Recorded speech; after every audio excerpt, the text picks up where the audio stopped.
हाय दोस्तों, तो आज का हमारा टॉपिक है अल्सरेटिव कोलाइटिस। अल्सरेटिव कोलाइटिस समझने से पहले यहाँ हम देखें तो जो हमारा डाइजेस्टिव सिस्टम होता है उसी का पार्ट होता है क्या, लार्ज इंटेस्टाइन। तो लार्ज इंटेस्टाइन क्या होती है, अल्सरेटिव कोलाइटिस से ही रिलेटेड है। तो यहाँ पर हम उसके पार्ट देखें तो ये होता है हमारा appendix, ascending colon, transverse colon and descending colon. Then यहाँ पर रेक्टम एंड एनस प्रेजेंट होता है। तो चलिए अब हम समझते हैं कि अल्सरेटिव कोलाइटिस आखिर होता क्या है, क्या इसकी डेफिनेशन है। तो देखिए क्या होती है definition. Ulcerative colitis is a ulcerative and chronic inflammatory disease of the mucosal layer of colon and rectum. तो देखिए जो हमारी लार्ज इंटेस्टाइन होती है उसके जो पार्ट होते हैं, कोलोन एंड रेक्टम वाला पार्ट होता है, उसकी जो अंदर की जो दीवार होती है, ठीक है, अंदर की कौन सी लाइनिंग होती है, कौन कौन सी, म्यूकोसल एंड सब म्यूकोसल। तो अंदर की दीवारों पर क्या हो जाते हैं, कुछ इस प्रकार से क्या हो जाता है, इन्फ्लामेशन हो जाता है, स्वेलिंग आ जाती है, रेडनेस हो जाती है। तो उस कंडीशन को क्या बोलते हैं, अल्सरेटिव कोलाइटिस बोला जाता है, जो आप इस प्रकार से देख पा रहे होंगे इस वीडियो में, ठीक है। देन इसके बाद हम समझते हैं कि जो इसकी इटियोलॉजी क्या होती है, किस कारण से हो सकता है। तो फर्स्ट है जेनेटिक डिसऑर्डर। हो सकता है अगर आपके माता पिता को ये डिसीज है तो हो सकता है कहीं ना कहीं ये आपको भी हो जाए, तो ये जेनेटिक डिसऑर्डर भी हो सकता है। एंड फूड एलर्जी हो सकता है, आपको किसी फूड से एलर्जी हो, ठीक है, वो आप मतलब कि जो उसे आप पूरी तरह से डाइजेस्ट ना कर पा रहे हो, उसका एब्जॉर्प्शन पूरी तरह से ना हो पा रहा हो, उस कंडीशन में हो सकता है। देन एल्कोहलिज्म, अगर आप बहुत ज़्यादा मात्रा में एल्कोहल का सेवन करते हैं, एल्कोहल पीते हैं, तो उस कंडीशन में भी ये हो सकता है। देन स्मोकिंग, स्मोकिंग करने से भी क्या होता है कि जो हमारा डाइजेस्टिव सिस्टम है उसकी जो लेयर होती है म्यूकोसा, उस पर अफेक्ट करता है, तो स्मोकिंग वेरी डेंजरस होती है। देन इन्फेक्शन, कोई भी इन्फेक्शन होने की वजह से भी ये कंडीशन हो सकती है। एंड ऑटो इम्यून डिसीज, एक इम्यून सिस्टम होता है जो कि क्या करता है, हमारे एंटीजन से लड़ने से मदद करता है। कोई भी एंटीजन अगर हमारी बॉडी में एंटर करते हैं तो उसे किल करता है, कोई भी डिसीज आती है। लेकिन ऑटो इम्यून डिसीज मतलब कि जो हमारा इम्यून सिस्टम है वो हमारी ही सेल को क्या करने लगता है, डिस्टर्ब करने लगता है, किल करने लगता है। तो ये ऑटो इम्यून डिसीज के कारण भी हो सकता है, ठीक है, हमारा इम्यून सिस्टम हम ही पर अगर घातक हो जाए, ठीक है। देन इसके बाद क्या है, एकेमिया। एकेमिया का मतलब ये होता है कि जहाँ पर ब्लड पहुँचना चाहिए वहाँ पर ब्लड नहीं पहुँच पा रहा, जैसे हार्ट में ब्लड पहुँचना चाहिए, जैसे वहाँ पर सप्लाई कम हो जाती है ब्लड की, तो उस कंडीशन को क्या बोला जाता है, एकेमिया बोला जाता है, ठीक है। तो इसके बाद हम समझते हैं इसकी पैथोफिजियोलॉजी, कि जो आखिर हमारा जो कंडीशन है ये होती क्यों है, कैसे कॉज कर रहा है। तो देखिए सबसे पहले होता क्या है कि inflammation of rectal and mucosa. तो यहाँ जो रेक्टल है, जो रेक्टल वाला पार्ट होता है, ठीक है, एंड कॉलन वाला पार्ट होता है, वहाँ पर सबसे पहले तो क्या होता है, इन्फ्लामेशन होता है, ठीक है। देन इन्फ्लामेशन होगा तो उसके बाद क्या होगा, स्वेलिंग, एडिमा और अल्सर फॉर्मेशन। अब वहाँ पर इन्फ्लामेशन होगा तो देन उसके बाद क्या होगा कि वहाँ पर बहुत ज़्यादा स्वेलिंग आने लगेगी, सूजन आने लगेगी, ठीक है, और क्या होगा, अल्सर का फॉर्मेशन होने लगेगा। इस वाले पार्ट में, लार्ज इंटेस्टाइन वाले पार्ट में क्या होने लगेगा, फिर अल्सर का फॉर्मेशन होने लगेगा, ठीक है। देन इसके बाद होगा क्या कि collection of fibrous tissue around the ulcer. अब जहाँ पर अल्सर हुए हैं वहाँ पर क्या होने लगेगा कि फाइब्रस टिश्यू का फॉर्मेशन होने लगेगा, ठीक है, फाइब्रस टिश्यू का कलेक्शन होने लगेगा वहाँ पर, ठीक है। देन उसके बाद होगा क्या कि ड्यू टू इसका disturb absorption ability of mucosa. जो म्यूकोसा है वो होती है, वो क्या करती है, एब्जॉर्प्शन का काम करती है, ठीक है, वाटर एब्जॉर्ब्स हो गया, मिनरल्स एब्जॉर्ब करती है, तो वो क्या हो जाएंगे, डिस्टर्बेंस हो जाएगा उनमें, क्योंकि वहाँ पर ड्यू टू स्कार टिश्यू, अगर स्कार टिश्यू वहाँ पर हो जाएंगे तो उस कंडीशन में क्या होगा कि वहाँ पर जो उसका वर्क होता है एब्जॉर्प्शन का, हमारी लार्ज इंटेस्टाइन का, वो पूरी तरह से डिस्टर्ब हो जाएगा, ठीक है। तो इस प्रकार से इसकी क्या होती है, पैथोफिजियोलॉजी। चलिए इसके बाद हम समझते हैं क्या, क्लिनिकल मैनिफेस्टेशन। क्लिनिकल मैनिफेस्टेशन का मतलब होता है इसके साइन और सिम्टम्स क्या होते हैं। तो सबसे पहले है क्या है, लिथार्जी। लिथार्जी का मतलब होता है सुस्ती या आलस आने की कंडीशन, ठीक है, सुस्ती आएगी, आलस आएगा, ठीक है।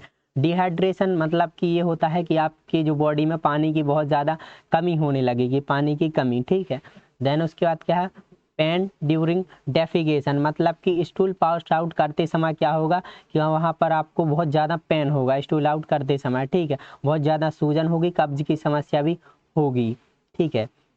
देन उसके बाद क्या है, वेट लॉस। इसके कारण क्या होगा कि वेट लॉस की कंडीशन भी होगी, क्योंकि आप बहुत ज़्यादा मात्रा में कम खाना खाएंगे, क्योंकि इससे एनोरेक्सिया के चांसेस हो जाते हैं, तो बहुत कम खाना खाएंगे, इसीलिए वेट लॉस की होने की संभावना बहुत ज़्यादा होती है। देन इसके बाद क्या है, एब्डोमेन पेन। आपका जो पेट होता है वहाँ पर बहुत ज़्यादा पेन होने लगेगा, पेन होगा, ठीक है। एंड क्या है, मेलेस। मेलेस का मतलब ये होता है कि परेशानी होगी, बेचैनी होगी, बहुत ज़्यादा अनकंफर्टेबल आप फील करोगे, ठीक है। एंड एनारोक्सिया, एनारोक्सिया का मतलब होता है भूख न लगना, क्योंकि ये कंडीशन आपके लार्ज इंटेस्टाइन में है।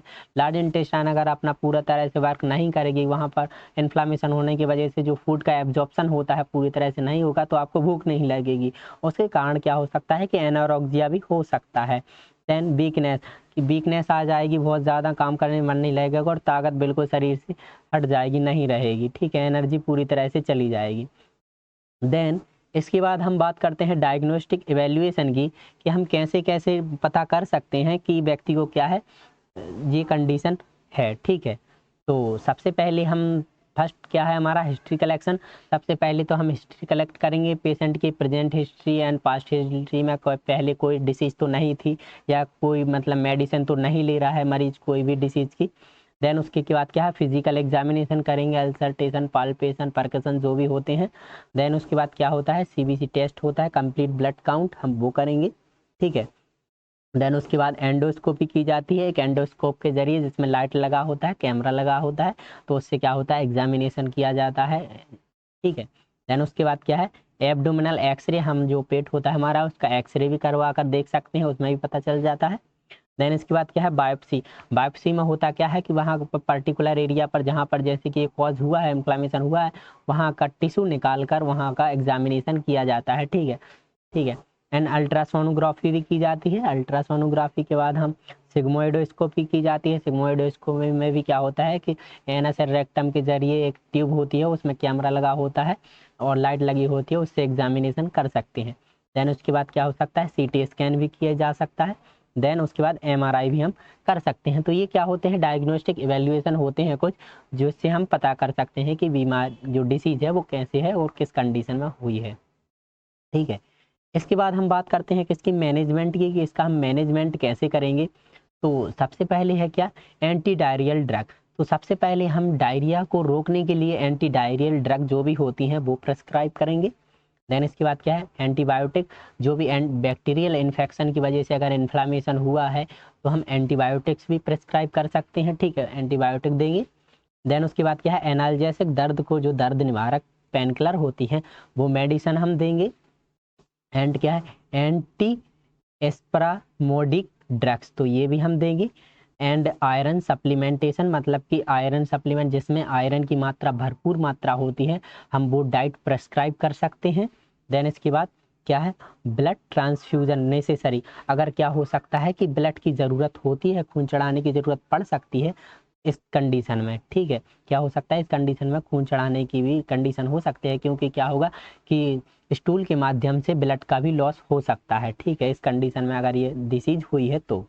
देन इसके बाद क्या है सर्जिकल मैनेजमेंट। सर्जिकल मैनेजमेंट में क्या है टोटल लेक्टमी विथ आइनन आइलेनल एनास्टोमेसिस। इसमें होता क्या है कि अगर क्या हो गया है जे देखिए जैसे कि बहुत ज़्यादा मात्रा में जो है इन्फ्लामेशन एंड जो हमारी लार्ज इंटेस्टाइन है उसमें क्या हो गया है बहुत ज़्यादा मात्रा में इन्फ्लामेशन हो गया, स्वेलिंग आ गई है, रेडनेस हो गया है, तो ये पूरी तरह से अगर क्या होती है इन्फ्लामेशन हो जाता है, ख़राब हो जाती है, तो इस कंडीशन में होता क्या है कि इसे पूरी तरह से रिमूव कर दिया जाता है। किसको लार्ज इंटेस्टाइन को पूरी तरह से, यहाँ पर आप देख पा रहे होंगे पूरी तरह से क्या कर दी जा गई है रिमूव कर दी गई है। तो इसमें होता क्या है कि पूरी तरह से लार्ज इंटेस्टाइन को रिमूव कर दिया जाता है, किसमें एलोनोरल इलियोनोरल एनास्टोमोसिस, ठीक है, तो ये कर दिया जाता है। इसके बाद हम समझें कि इसका डाइटरी मैनेजमेंट हम कैसे कर सकते हैं, क्या प्रिस्क्राइब कर सकते हैं, कैसे कर सकते हैं।